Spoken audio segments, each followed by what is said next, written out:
Thank you Jesus. యేసుక్రీస్తు నామములో మీ అందరికీ వందనాలు. ఈరోజు దేవుడిచ్చినటువంటి వాక్యము కీర్తనలు 55:16 చరణం. అయితే నేను దేవునికి మొర్ర పెట్టుకొందును, యెహోవా నన్ను రక్షించును. Amen, amen, amen. క్రీస్తునందు ప్రేమైన సహోదరి సహోదరులకు ఈరోజు దేవుడిచ్చిన అద్భుతమైన మాటలను బట్టి మనము దేవుని స్తుతించాలి.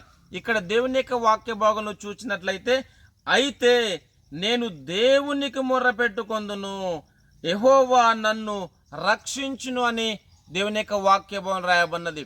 క్రీస్తునందు ప్రేమైన సహోదరి సహోదరులారా, మీరే పరిస్థితుల్లో ఉన్నను దేవుని సన్నిధికి వెళ్ళండి, యెహోవాకు మొర్ర పెట్టండి, ప్రార్థించండి, దేవుని స్తుతించండి.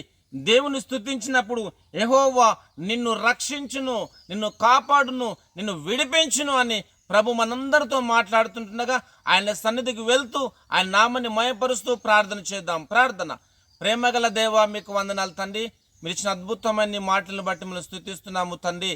దేవానికి స్తోత్రం. నేను దేవునికి మొర్ర పెట్టుకొందును, యెహోవా నిన్ను రక్షించును అన్నావు తండ్రి. మీకు వందనాలు.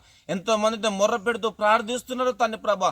వారిని, వారి కుటుంబాన్ని మీరు రక్షించండి, కాపాడండి. ప్రతి అవసరతలన్నీ మీరు తీర్చుమని, నీ కృప తోడుగా ఉంచుమని యేసుక్రీస్తు నామములో ప్రార్థిస్తున్నాను తండ్రి. Amen, amen, amen. Thank you.